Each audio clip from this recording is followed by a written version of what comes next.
بسم اللہ الرحمن الرحیم۔ دنیا میں بعض خوش قسمت لوگ ایسے ہوتے ہیں جو اللہ کے قریب ہوتے ہیں اور بعض ایسے ہوتے ہیں جو اللہ سے دور ہوتے ہیں۔ اللہ کا قرب یہ بہت بڑی سعادت ہے، اللہ کی مہربانی، اور اللہ تعالی سے دوری یہ ہلاکت ہے، بربادی ہے۔ قرآن کریم میں بھی اسی قرب اور بعد کو اللہ نے ذکر کیا ہے۔ قرآن پاک میں اللہ پاک کا ارشاد ہے، لَقَدْ ضَلَّ ضَلَالًا بَعِيدًا، یہ دور کی گمراہی میں جا پڑا، دور کی گمراہی میں جا پڑا۔ تو اللہ جل شانہ سے لوگ دور بھی ہوتے ہیں، اللہ کے قریب بھی ہوتے ہیں۔ اللہ کا قرب یہ انسان کی سعادت اور دونوں جہان، دنیا اور آخرت کی کامیابی اور خوشی ہے، اور اللہ کا بعد، اللہ سے دوری، یہ انسان کی بدبختی ہے۔ اور اللہ جل شانہ کا قرب اور بعد یہ جسمانی لحاظ سے نہیں ہوتا۔ دنیا کے اندر فاصلے کم ہو جائیں تو اللہ کا قریب ہے، اور دنیا میں فاصلے دور ہو جائیں تو یہ اللہ سے دور ہے۔ اور یہ مادی اور دنیاوی چیزوں سے بھی نہیں ہوتا۔ جس کے پاس مال زیادہ ہے وہ اللہ کے قریب ہے، اور جس کے پاس مال نہیں ہے وہ اللہ سے دور ہے۔ جس کو اللہ نے خوبصورتی دی ہے وہ اللہ کے قریب ہے، اور جس کا رنگ قبیح ہے وہ اللہ سے دور ہے۔ ایسا نہیں، جس کا جسم پالوان ہے وہ اللہ سے قریب ہے، جو جسمانی لحاظ سے کمزور ہے وہ اللہ سے دور ہے۔ جس کے بیٹے ہیں وہ اللہ کے قریب ہے، اور جس کے بیٹے نہیں ہیں وہ اللہ سے دور ہے۔ جس کے جماعت ہے، پارٹی ہے، فریق ہے، وہ اللہ سے کے قریب ہے، جس کی نہیں وہ اللہ سے دور ہے۔ ایسا ہرگز نہیں۔ جو بیت اللہ کے قریب ہے وہ اللہ کے قریب ہے، جو بیت اللہ سے دور ہوا وہ اللہ سے دور ہے نہیں۔ جو کسی آبادی میں ہے وہ اللہ کے قریب ہے، مسجد تک اس کی پہنچ ہے۔ جو جنگل میں ہے وہ اللہ سے دور ہے، ایسا ہرگز نہیں۔ بلکہ اللہ جل شانہ کا قرب اور بعد وہ ایمان اور ایمانی صفات کے لحاظ سے، جس میں جتنا ایمان بھرا ہوا ہے، ایمان جتنا بھرا ہوا ہے وہ اللہ کے قریب ہے۔ جس کو ایمان کی حقیقت نصیب ہو جائے، جس کا ایمان کامل اور پورا ہو جائے وہ اللہ کے قریب ہے۔ جس کی ایمانی صفات زیادہ ہیں وہ اللہ کے قریب ہے، اور جتنا جس کا ایمان کمزور ہوتا چلا جاتا ہے وہ اللہ سے دور ہوتا ہے۔ چاہے بظاہر اس کی آواز، اس کی فصاحت، اس کی بلاغت، اس کا مال، اس کے مسجد کے قریب اور پڑوس میں رہنا، یہ ساری چیزیں ہوں، جب ایمان کمزور ہے اللہ سے دور ہے۔ اور ایمان کی چنگاری بجھ جائے، ایمان کی چنگاری بجھ جائے وہ اللہ جل شانہ سے دور ہوتا ہے۔ ایمان جتنا جلتا ہے، جتنا روشن ہوتا ہے وہ اللہ کے قریب ہوتا ہے۔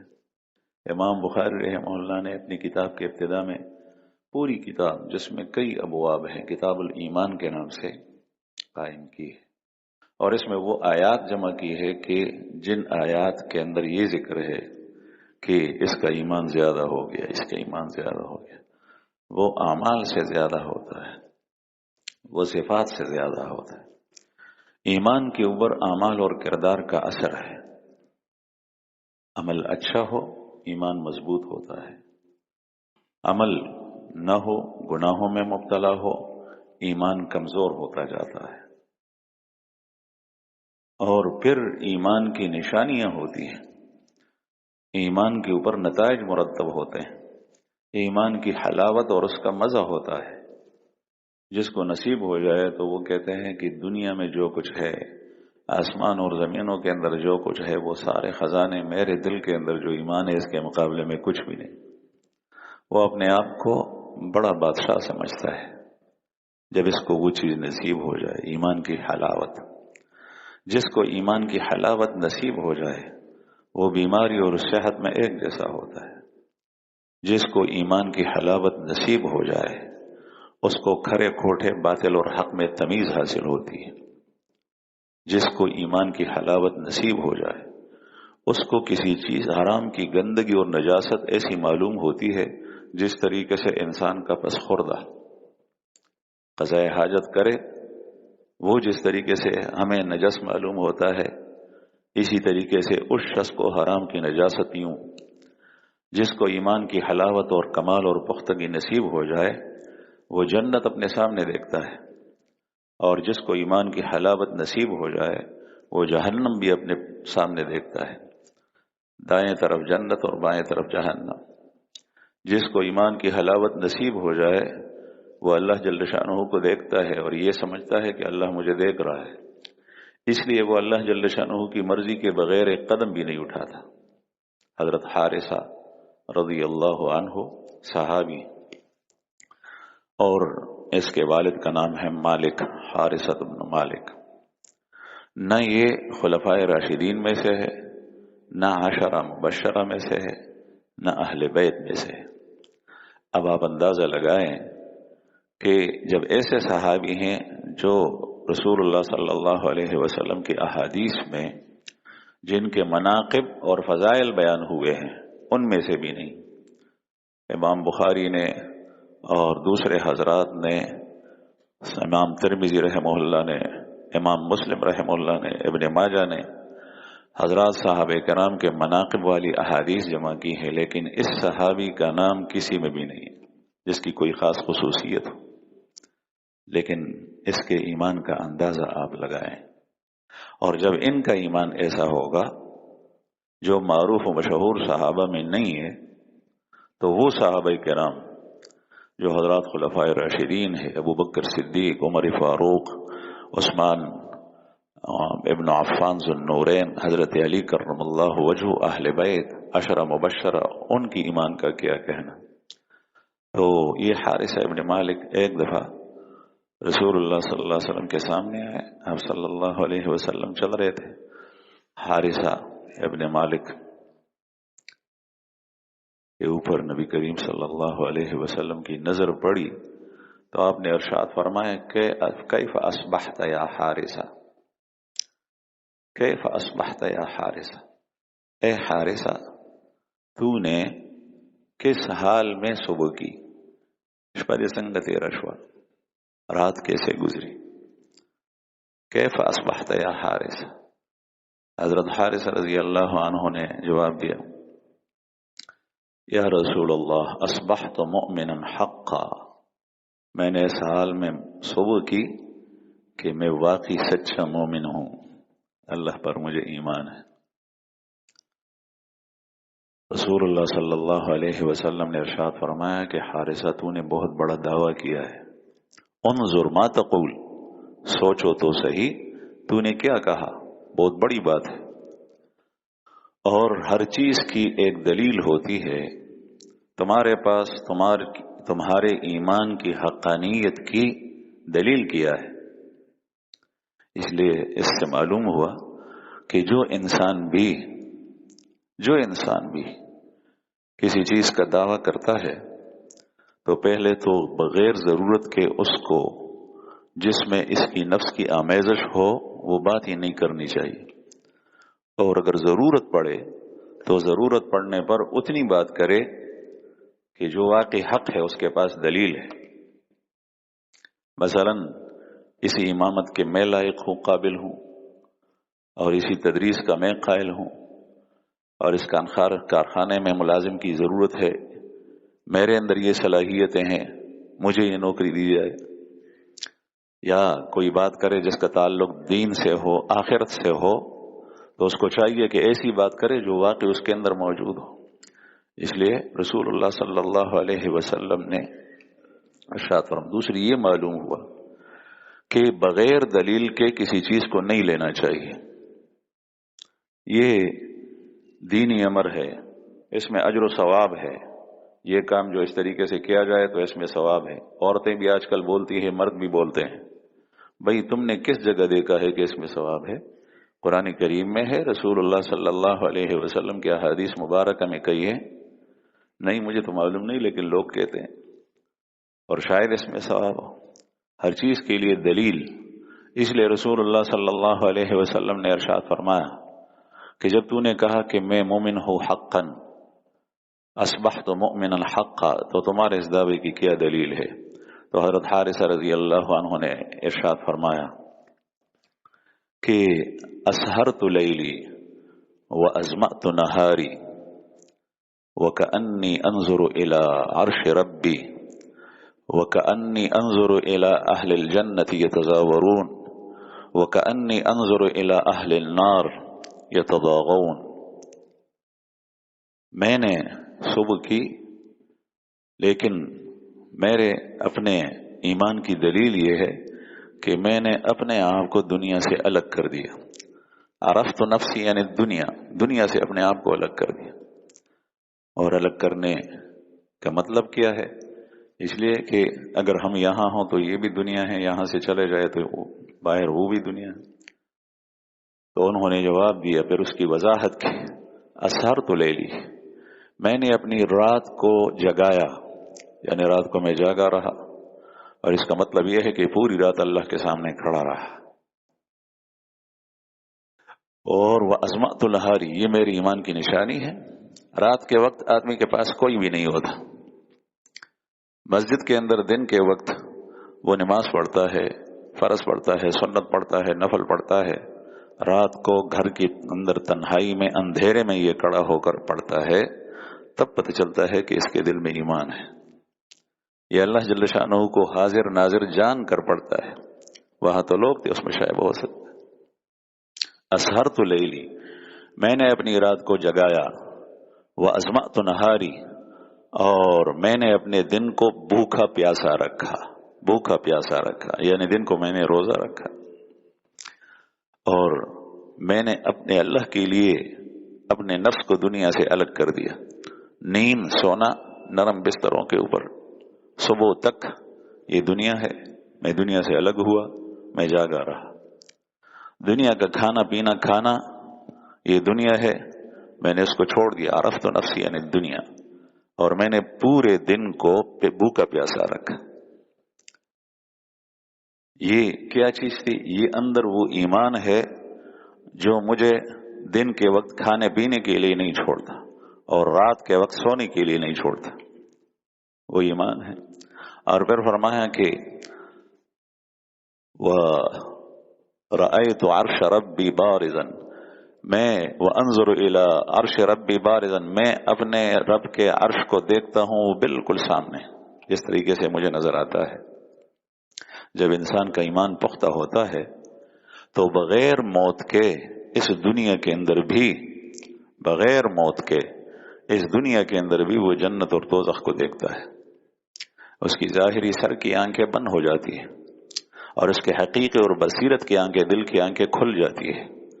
چنانچہ وہ جہنم کو بھی دیکھتا ہے، رشوت کی طرف ہاتھ بڑھتے ہیں، جہنم کو دیکھتا ہے، اسی جہنم میں جلنا اور جانا ہے۔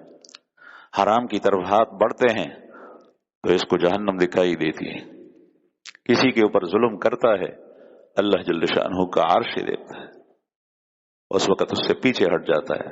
جس طرح حجاج بن یوسف جو صفاک امت کا تھا، اللہ جیسا معاملہ کرے، ہمیں پتہ نہیں کیا معاملہ کرے گا، لیکن بہت ساروں کو ظلماً قتل کیا تھا۔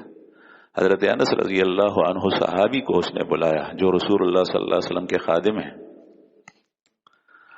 اور ان سے سوالات کی، اور حضرت انس رضی اللہ عنہ کڑک اور ٹھیک جواب دیتا رہا۔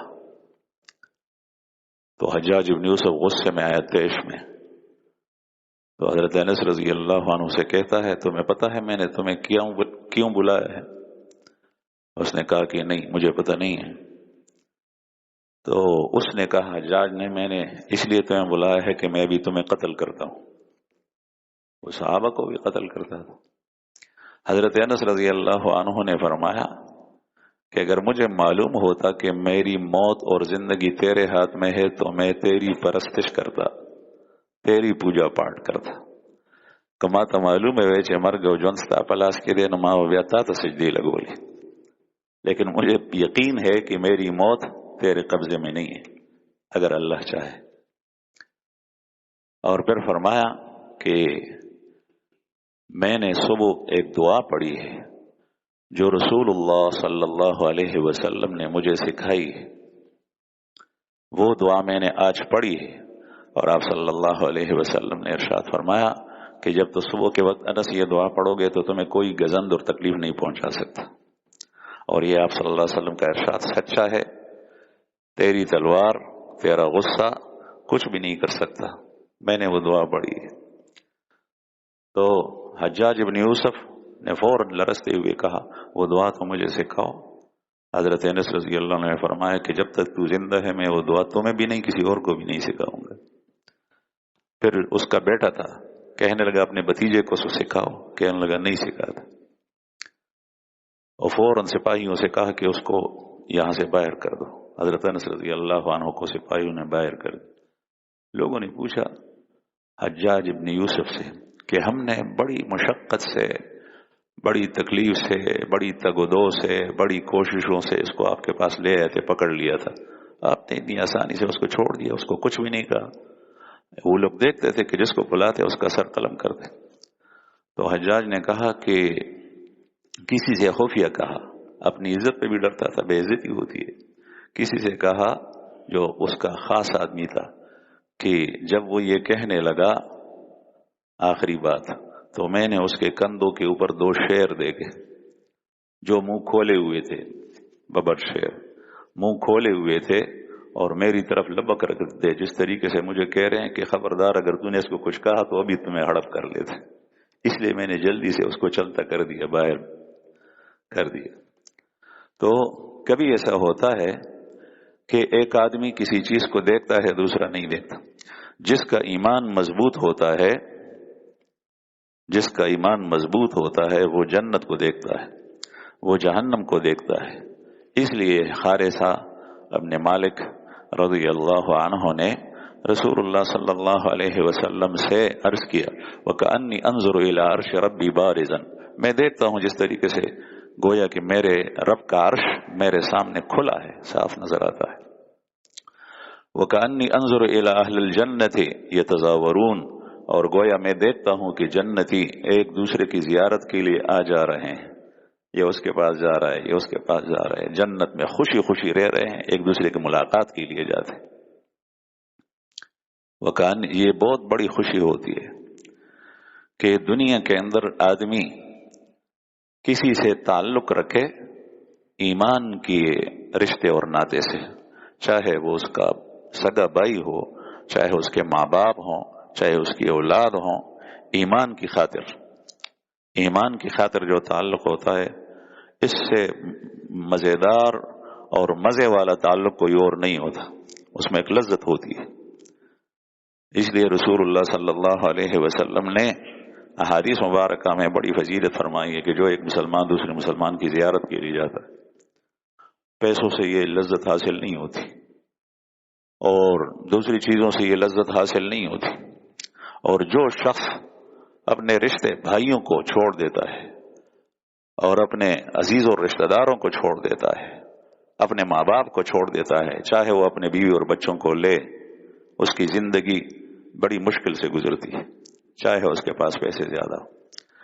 تو جنت کے اندر جنتیوں کو ایک لذت یہ بھی حاصل ہوگی کہ وہ اپنے جاننے والوں کے پاس جائیں گے۔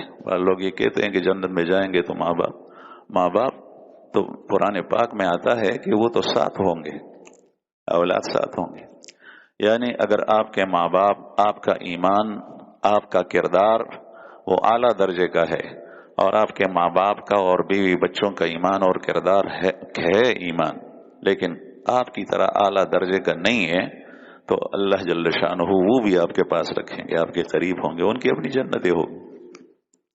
تو حارثہ رضی اللہ عنہ نے کہا کہ کأنی انظر الی اہل الجنت یتزاورون، گویا میں دیکھتا ہوں جنتیوں کو کہ وہ ایک دوسرے کی زیارت کرتے ہیں، وکأنی انظر الی اہل النار یتضاغون، اور گویا میں جہنمیوں کو دیکھتا ہوں جہنم میں جو جلتے ہوئے ایک دوسرے میں گھستے ہیں، عذاب کے اندر مبتلا ہیں، چیختے چلاتے ہیں، فریاد کرتے ہیں، لیکن ان کی فریاد کو کوئی سنتا نہیں۔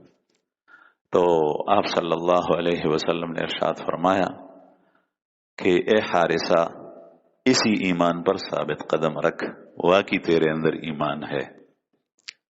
جب ایمان نصیب ہو جائے تو اس کی یہ حالت ہوتی ہے، اللہ جل شانہ کا قرب نصیب ہوتے ہیں۔ اب حارثہ بظاہر ایک ایسی شخصیت، ایسا صحابی جو دوسرے صحابہ کرام کی طرح میں نے بتایا کہ وہ نہیں، تو اللہ جل شانہ کا قرب نصیب ہوتا ہے ایمان کی پختگی سے۔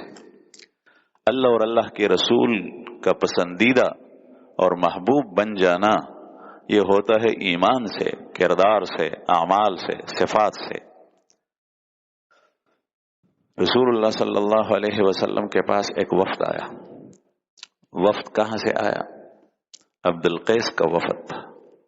عبد القیس ایک قبیلہ ہے جو اس زمانے کے اندر سمندر کے کنارے رہتے تھے، اور اس سفر کے اندر میں وہاں گیا تھا، الاحساء، آج کل اس کو احساء کہتے ہیں، رسول اللہ صلی اللہ علیہ وسلم کے زمانے میں اس کو بحرین کہتے۔ میرے ساتھ میرا ایک ساتھی تھا، ہم دونوں جدہ سے گئے اسی عمرے میں، 2 گھنٹے کا سفر تھا وہاں تک، جدہ سے 2 گھنٹے کا سفر تھا۔ وہ جگہ بحرین اور قطر کے ساتھ ہے، وہاں ہم گئے۔ وہاں ایک مسجد ہے، وہاں پر ذکر کی مجلس بھی ہوئی، شروع ہوئی، اور انشاءاللہ ہفتے وار ہوگی۔ اور وہاں ایک مسجد ہے، تاریخی مسجد، جس کو مسجد جواسا کہتے ہیں۔ اس مسجد کے بارے میں عبداللہ ابن عباس رضی اللہ عنہما سے روایت ہے، وہ روایت میں نے پڑھی تھی یہاں حدیث کی کتابوں میں، اور وہاں اس مسجد کے اوپر اس کا کتبہ لگا ہوا تھا، اور وہ حدیث مبارک وہاں لکھی ہے۔ حضرت عبداللہ ابن عباس رضی اللہ عنہما فرماتے ہیں کہ ان اول جمعۃ جمعت بعد جمعۃ المدینہ، پہلا جمعہ جو مسجد نبوی اور مدینہ منورہ کے بعد سب سے پہلا جمعہ جو پڑھا گیا ہے پوری دنیا میں، وہ جمعہ ہے جو جواسا کے اندر پڑھا گیا ہے، یعنی جمعے کی نماز ڈمبے مز مسجد نبوی نہ پس چکمزے کے شوے دے، نہ پا حرم شریف کے شوے دے مکہ کے، نہ پا دنیا بلزے کے، اگر پا جواسا کے شوے دے، او دغه جواسا علاقہ دا پا احسا کے ننسوا اگر جماعت منگو کتو وڑ کے جماعت تے اگر تے تعالی لگولی و منگ نما خام مزبارو کو۔ یہاں سے ایک وفد رسول اللہ صلی اللہ علیہ وسلم کے پاس گیا، اتنا دور سے، اس کو وفد عبد القیس کہتے ہیں۔ انس کا ایک آدمی جو رسول اللہ صلی اللہ علیہ وسلم کو اس سے بڑی محبت تھی، اب بظاہر یہ رہتا ہے اس مشرقی کنارے کے سعودی عرب کے جو بہت دور ہے، رسول اللہ صلی اللہ علیہ وسلم کا جانا بھی وہاں پر نہیں ہوا۔ لیکن جب یہ وفد آیا مدینہ منورہ رسول اللہ صلی اللہ علیہ وسلم کی زیارت کے لیے، تو پہلے تو آپ صلی اللہ علیہ وسلم نے بشارت دی کہ ایک وفد آ رہا ہے جس میں بڑے محبوب اور پسندیدہ لوگ ہیں اللہ کے۔ حضرت عمر فاروق رضی اللہ عنہ اس وفد کو دیکھنے کے لیے گئے، ملاقات کی، پھر وہ جلدی بھاگے آئے مسجد نبوی، وہ وفد رسول اللہ صلی اللہ علیہ وسلم سے ان کی ملاقات ہوئی، تو آپ صلی اللہ علیہ وسلم نے دریافت کیا، جب وہ سب ملے فرمایا کہ تمہارے اندر فلاں نہیں ہے، اشج نہیں ہے۔ ایک شخص تھا، اس کا نام لقب تھا اشج عبد القیس، اس کا نام منذر ابن عمر ہے۔ انہوں نے عرض کیا کہ یا رسول اللہ، وہ تو سامان کے پاس رہ گیا ہے، وہ سامان کو ٹھیک کر رہا ہے۔ جس کے بارے میں رسول اللہ صلی اللہ علیہ وسلم نے پوچھا تھا، یہ اس وقت کے اندر پہلے ایمان لایا تھا، مدینہ منورہ میں تجارت کی غرض سے آیا تھا، آپ صلی اللہ علیہ وسلم پر ایمان لایا، پھر اپنے علاقے چلا گیا، پھر وفد کو لے کر آیا تھا۔ تو آپ صلی اللہ علیہ وسلم نے ارشاد فرمایا کہ تمہارے اندر وہ نہیں ہے۔ انہوں نے کہا کہ یا رسول اللہ وہ آ رہا ہے۔ اشج عبد القیس جب سواری سے اترا تو اس کے ساتھی تو تمام سواریوں کو چھوڑ کر رسول اللہ صلی اللہ علیہ وسلم کے پاس بھاگے گئے، اس لیے کہ نبی کریم صلی اللہ علیہ وسلم حیات ہوں اور آپ مبارک موجود ہوں اور کسی نے دیکھا نہ ہو تو جذباتی طور پہ آدمی جذبات سے بے قابو ہو کر دوڑتے ہیں۔ سب دوڑ پڑے، لیکن یہ بڑے آرام سے اس نے سارا سامان کے جاوے بھی اٹھا کر رکھ دیے زمین پہ اونٹوں سے، اونٹوں کو باندھا، اور باندھنے کے بعد اپنے جو اس کا وہ تھا گنڈا تھا اور بیگ تھا اس سے کپڑے صاف نکال کر کسی جگہ گیا، وہاں اس نے غسل کیا، اور غسل کے بعد صاف کپڑے پہن کر رسول اللہ صلی اللہ علیہ وسلم کے پاس آیا۔ جب وہ آخر میں بیٹھنے لگا تو آپ صلی اللہ علیہ وسلم نے اس کو بلایا، یہاں آ جاؤ۔ تو وہ آگے آ کر نبی کریم صلی اللہ علیہ وسلم نے اپنے پاس اس کو بٹھایا اور ارشاد فرمایا، جب ملے ارشاد فرمایا ان فیک لخصلتین، اے اشج تیرے اندر دو خوبیاں ہیں، الحلم والانات، ایک تحمل اور برداشت ہے۔ حلم اس کو کہتے ہیں کہ آدمی اپنے جذبات پر قابو رکھے، آدمی اپنے جذبات کو قابو میں رکھے۔ کبھی انتہائی غصے کی وجہ سے جذبات بے قابو ہو جاتے ہیں، حلیم آدمی غصہ ہو کر بھی ایسا کام نہیں کرتا جو شریعت کے مخالف ہو، اس لیے کہ اس کے جذبات اس کے قابو میں ہیں۔ کبھی آدمی غمی اور خفگی کی وجہ سے اس کے جذبات بے قابو ہو جاتے ہیں، وہ کچھ کرتا ہے ناجائز کام، کچھ بولتا ہے اور کچھ کرتا ہے، اس لیے کہ اس جذبات سے بے قابو ہو جاتا ہے۔ حلیم آدمی جو حلم والا ہے، تحمل والا، بردبار، وہ غم اور پریشانی سے اس کے جذبات بے قابو نہیں ہوتے، اس کو اپنے جذبات پر کنٹرول ہوتا ہے۔ کبھی انتہائی خوشی کی وجہ سے آدمی بے قابو ہو جاتا ہے، کبھی کوئی کسی کو بات کرتا ہے، بات کرتے کرتے کرتے اس کے جذبات بے قابو ہو جاتے ہیں، وہ چیختا ہے، چلاتا ہے۔ اس کے مقابلے میں وہ شخص کہ ان تمام موقعوں کے اوپر اس کے جذبات اپنے قابو میں ہو اور وہ سوچ کر اور پھونک پھونک کر قدم رکھے، وہ آدمی حلیم ہے اور اللہ جل شانہ کو پسندیدہ۔ سب سے زیادہ حلم والا وہ اللہ جل شانہ کی ذات ہے۔ کافر اور مشرک لگے ہیں اللہ جل شانہ کو ناراض کرنے میں، کفر و شرک کرنے میں، لیکن اللہ جل شانہ وہ برداشت کرتا ہے، کچھ نہیں کہتا، اور ایک دن ان کے لیے مقرر کیا ہے۔ پھر رسول اللہ صلی اللہ علیہ وسلم سے سب سے زیادہ حلیم آپ صلی اللہ علیہ وسلم سے زیادہ مخلوق میں کوئی نہیں تھا۔ یہودیوں نے ناجائز طور پر صحابہ کرام کے سامنے آپ صلی اللہ علیہ وسلم کی چادر کو پکڑ لیا، اور جس طریقے سے گلے میں کوئی پانسی دیتا ہے اس طریقے سے مضبوط پکڑا، تب بھی آپ صلی اللہ علیہ وسلم کی حالت چہرے اور ہونٹوں کے اوپر مسکراہٹ تھی اور کچھ نہیں کہتے تھے۔ تو آپ صلی اللہ علیہ وسلم نے اس سے ارشاد فرمایا، ان فیک لخصلتین یحبہم اللہ، تیرے اندر دو خوبیاں ایسی ہیں جو اللہ کو پسند ہے۔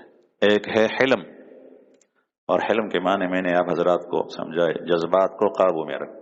آج کل جذبات بے قابو ہونے کی وجہ سے آدمی بہت اپنے آپ کو خطرے میں ڈالتا ہے، ایمان بھی کبھی سلب ہوتا ہے، طلاق بھی کبھی پڑ جاتی ہے، قتل بھی اس کے ہاتھ سے ہو جاتا ہے۔ چکلا کار اوشی و بدور خطیرشن بیا جاروزینا بیا خپائی سے داما سوک، کہتے ہیں کوئی گنجائش نہیں ہے، بیوی کو میں نے طلاق دیے ہے، کوئی گنجائش اس دین میں نہیں ہے۔ تم نے دین کا کون سا خیال رکھا جو اب دین کا پوچھتے ہو؟ طلاق دیتے وقت تمہیں دین یاد نہیں تھا؟ مسائل سیکھتے وقت تمہیں دین یاد نہیں رہا؟ تیری دنیا تجھ سے آگے آگے اور مقدم تھی، اس کے پیچھے لپکتا تھا اور بھاگتا تھا۔ اب تجھے دین کا خیال آیا جب تیری بیوی تیرے ہاتھ سے نکل گئی، تو جذبات بے قابو ہو جاتے ہیں۔ آدمی قوت مرد میں یہ ہے کہ آدمی کے اندر برداشت ہو۔ تو ایک حلم ہے، دوسری انات۔ انات کے معنی یہ ہے کہ سلیقے سے، طریقے سے، آرام سے کوئی کام کرنا۔ اب یہ سلیقہ تھا کہ اشج عبد القیس نے کجاوے بھی اتارے، سامان بھی ایک جگہ رکھا، صاف کپڑے بھی پہنے، غسل بھی کیا۔ یہ طریقہ تھا، اور یہ طریقہ نہیں تھا کہ آئے بے قابو۔ اگرچہ وہ انہوں نے کوئی گناہ نہیں کیا، لیکن بہرحال یہ صفت اچھی ہے بمقابلے اس کے، تو آپ صلی اللہ علیہ وسلم نے اس کو قریب بٹھا دیا۔ اس لیے انسان کے اندر ایمانی صفات ہو تو وہ اللہ کے قریب ہوتا ہے۔ یہ آیا تمام ساتھیوں سے بعد میں تھا، لیکن آپ صلی اللہ علیہ وسلم نے اپنے پاس اس کو جگہ دی. یہ کیوں؟ اس صفات کی وجہ سے. یہ رسول اللہ صلی اللہ علیہ وسلم کو پسند تھی. تو میں یہ عرض کر رہا تھا کہ ایمان ایسی چیز ہے، ایمانی صفات ایسی چیز ہے جس سے اللہ کا قرب حاصل ہوتا ہے. اس لیے آدمی جنگل میں ہو، بہت دور ہو، مشرق میں ہو، مغرب میں ہو، اللہ پاک نے ان چیزوں کو ایسا آسان کر دیا ہے جو جس کی قیمت نہ پیسے اور مال رکھا ہے اور نہ کسی جگہ کا قرب رکھا ہے. مدینہ منورہ کے اندر ایک محلہ ہے رسول اللہ صلی اللہ علیہ وسلم کے زمانے میں جس کا نام ہے بنو حارثہ. وہ محلہ مسجد نبوی سے دور تھا. تو ایک دفعہ وہ آئے رسول اللہ صلی اللہ علیہ وسلم کے پاس. وہ دور سے آتے تھے مسجد نبوی سے، ان کے لیے آنا مشکل تھا. تو جب جماعت کا وقت ہوتا تو وہ پہلے سے نکل پڑتے. تو رسول اللہ صلی اللہ علیہ وسلم کے پاس انہوں نے آ کر ایک درخواست کی، یا رسول اللہ، ہم چاہتے ہیں کہ ہم مسجد نبوی کے پاس ہمارے گھر ہوں، ہم یہاں پر رہیں، اس لیے کہ ہمارا محلہ بہت دور ہے، وہاں سے آنا ہمارے لیے مشکل ہے. ہم یہ چاہتے ہیں کہ آپ جب کچھ بیان کرنا چاہے وہ ہم سے فوت نہ ہو اور جماعت ہم سے فوت نہ ہو، اور ہمیں جس طریقے سے آپ کے قریب رہنے والے صحابہ کرام آپ کی صحبت سے مستفید ہوتے ہیں، ہم بھی آپ کی صحبت سے زیادہ مستفید ہوں. ہم چاہتے ہیں کہ ہم یہاں زمینیں خریدیں گھر کے لیے اور یا مسجد نبوی کے پاس مکان بنائیں. تو رسول اللہ صلی اللہ علیہ وسلم نے ارشاد فرمایا، بنی حارثہ دیارکم تکتب آثارکم، بنی حارثہ دیارکم تکتب آثارکم، اے بنو حارثہ کے لوگو، تم اپنے محلے میں رہو، اپنے گھروں میں رہو، تمہارے لیے تمہارے قدموں کے نشانات وہ بھی قیامت میں اس میں میزان اعمال میں جو ترازوی اعمال میں تولے جائیں گے. تم جب وہاں سے آتے ہو تو یہ سارے کے سارے قدم جو تم لے کر آتے ہو وہ اعمال ترازوی اعمال میں وہ بھی تمہارے لیے تولے جائیں گے، اس لیے کہ تم گھر سے نکلتے ہو نماز کے ارادے سے، رسول اللہ صلی اللہ علیہ وسلم کے پاس آنے کے ارادے سے. ہمارا رب کتنا مہربان ہے، جنگل میں کوئی آدمی اس کو بھی محروم نہیں کیا کسی جگہ بھی. ہاں ایک بات ہے، وہ یہ کہ اگر کوئی مسلمان کسی ایسے معاشرے میں رہ رہا ہے جس معاشرے کے اندر پورے دین پر عمل کرنا مشکل ہے، نہیں کر سکتا آدمی، اس کو چاہیے کہ وہاں سے نکلے. قرآن کریم میں ہے کہ کیا اللہ کی زمین وسیع نہیں تھی؟ تم وہاں عبادت نہیں کر سکتے تھے؟ تمہیں یہ کافر اور مشرک یہود نصارہ نہیں چھوڑتے تھے؟ اللہ کی زمین تو وسیع تھی، کسی دوسری جگہ چلے جاتے. لیکن اس وقت پھر ہمارے تصور میں نہیں آتا کہ میں بیوی بچوں کو کس طرح چھوڑوں، اور یہاں تو امریکہ میں مال کماتا ہوں، اس مال کمانے کو میں چھوڑوں گا اور وہاں جاؤں گا. ٹھیک ہے مجھے کھل کر نماز پڑھنے کا موقع آئے گا، لیکن میں مال کیسے کماؤں گا؟ اس لیے مال کے کمانے کو ترجیح دیتا ہے ایمان کے اوپر. یہ ایمان نہیں رہا. ایمان کیا ایمان ہوگا؟ رسول اللہ صلی اللہ علیہ وسلم کے صحابہ، جب آپ صلی اللہ علیہ وسلم کا حکم ہوا تو صحابہ کرام نے ہجرت کی، مدینہ چلے. بعض ایسے بھی تھے کہ جس وقت وہ گھروں سے نکلے تو ان کی بیوی اور بچے اب مسلمان نہیں تھے، یہ مسلمان ہو گیا. جب وہ نکل رہے تھے تو ان کی بیویاں رونے لگی کہ تم ہمیں چھوڑ کر کس جا رہے ہو، ہمیں کس کے حوالے کر رہے ہو؟ وہ کافر تھے وہ لوگ. تو وہ حضرات بعض ان میں سے چند ایسے تھے کہ جو ان کے رونے دھونے کو دیکھ کر وہ رہ گئے. اور پھر جب اخیر میں وہ مہاجرین سابقین اولین کی فضیلت کے دن تھے، وہ نکل گئے، پھر اس کے بعد مسلمانوں کے پاس جا کر جا ملے. تو آپ صلی اللہ علیہ وسلم نے ارشاد فرمایا کہ جو تمہارے ساتھیوں اور بھائیوں نے جو پہلے آئے ہیں وہ جو اجر لے کر گئے ہیں اس تک تم نہیں پہنچ سکتے. پھر ان صحابہ کرام نے، ان مسلمانوں نے اپنے بیویوں کو چھوڑنا چاہا، سزا دینی چاہیے. تو قرآن پاک میں آیات نازل ہوئی کہ نہیں، ابھی درگزر کرو، لیکن وہ موقع تمہارے ہاتھ سے گیا. تو میں عرض کر رہا تھا کہ اللہ جل شانہ کا قرب آدمی کسی جگہ بھی ہو وہ حاصل کر سکتا ہے. فرعون کے گھر میں جس نے ربوبیت کا دعویٰ کیا ہے، آسیہ رضی اللہ عنہا اپنے رب کے پاس گھر بناتی ہے اور مرنے سے پہلے اس کو اس کی جنت دکھائی دی جاتی ہے اللہ تعالیٰ کی طرف سے، حالانکہ وہ کسی دوسری جگہ نہیں گئی۔ یہ اللہ جل شانہ کا قرب اس لیے حاصل ہوا کہ وہ ایمان پر ثابت قدم رہی۔ اللہ تعالیٰ ہمارے ایمان کو پختہ اور مضبوط بنائے اور ہمارے اندر ایمانی صفات کو مضبوط سے مضبوط تر کر دے، اور اللہ پاک ہمیں ان فتنوں سے جو ان مومن کی ایمان کو کمزور کرتے ہیں اس سے دور رکھے۔